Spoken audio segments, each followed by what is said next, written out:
اور بڑے اور چھوٹے ہونے کے حساب سے ان کی روشنی کے اندر بھی آپ کو فرق نظر آئے گا،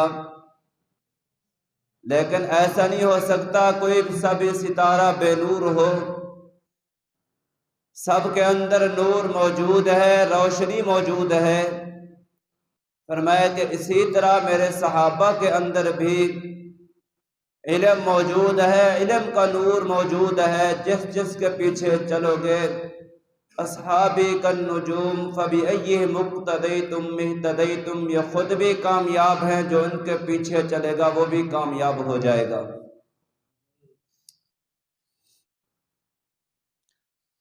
اور ایک آیت کے اندر اللہ تبارک و تعالی نے خود حضور علیہ الصلوۃ والسلام کو فرمایا فاعف عنہم واستغفر لہم وشاورہم فی الامر، خاص تلقین کی ہے۔ اور اس آیت کی تفسیر انشاءاللہ میں آخر میں کرنا چاہتا ہوں۔ پہلے یہ بات سمجھیں کہ اللہ تبارک و تعالی نے صحابہ کرام رضوان اللہ تعالی علیہم اجمعین کو یہ بڑا اونچا منصب اور اونچا مقام کیوں عطا فرمایا تھا، کس وجہ سے ان کو یہ مقام ملا تھا۔ ایک حدیث پاک میں حضور علیہ الصلوۃ والسلام نے فرمایا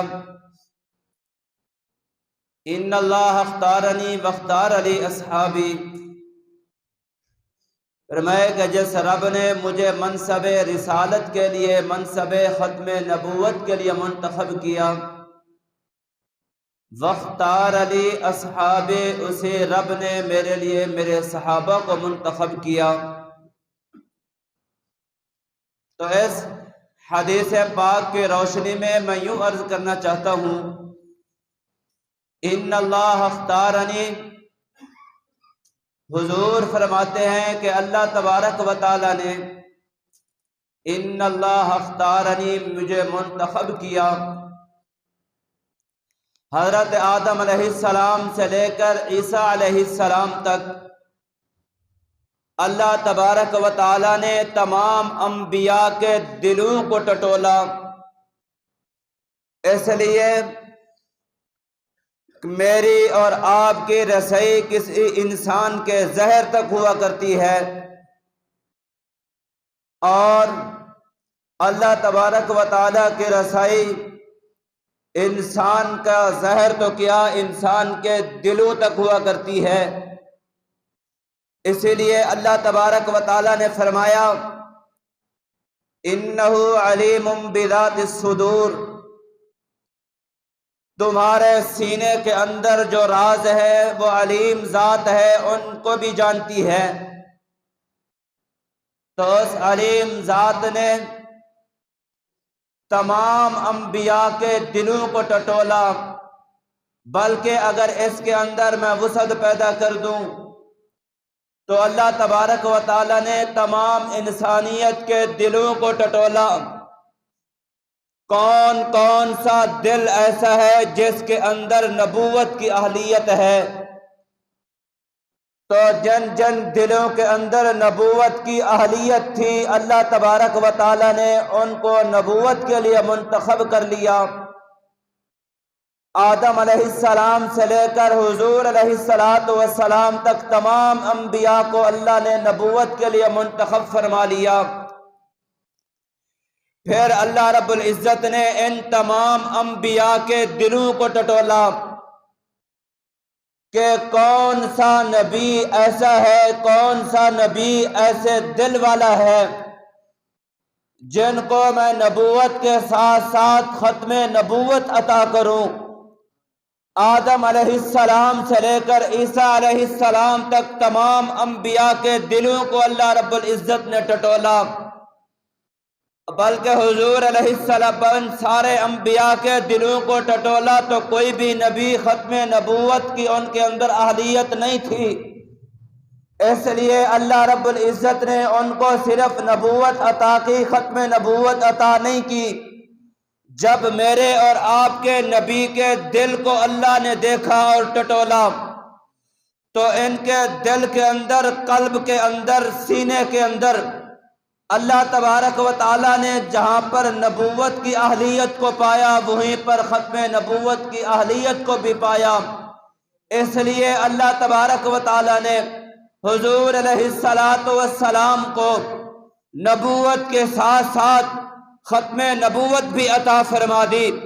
اسی لیے حضور علیہ السلام نے فرمایا ان اللہ اختارنی، کہ اللہ تبارک و تعالیٰ نے تمام انبیاء میں سے فرمایا کہ مجھے نبوت کے لیے بھی چن لیا اور ختم نبوت کے لیے بھی چن لیا۔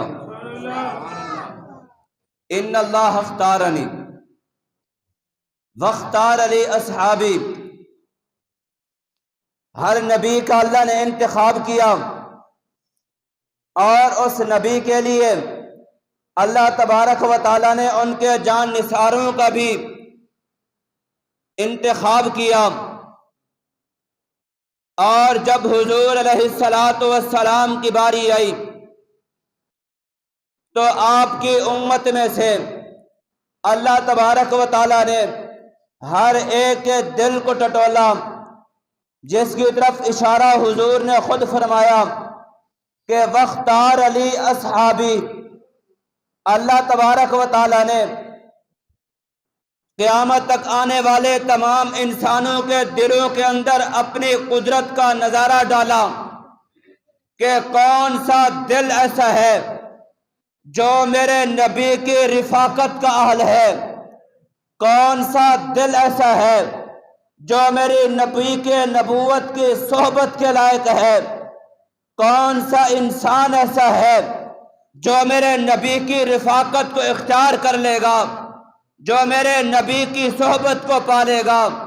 اللہ تبارک و تعالیٰ نے ساری انسانیت کے دلوں میں سے کچھ حضرات کو، کچھ حضرات مرد و عورت کو اللہ تبارک و تعالیٰ نے ایک طرف کر دیا اور ان سب کو اللہ رب العزت نے حضور کی رفاقت کے لیے چن لیا، جس کی طرف حضور نے اشارہ کیا واختار علی اصحابی۔ ان کے اندر حضور کی محبت بھی موجود تھی، ان کے اندر حضور کے اشاروں پر چلنا، اپنی جانوں کے نذرانہ پیش کرنا، حضور کی عقیدت اور محبت بھی موجود تھی۔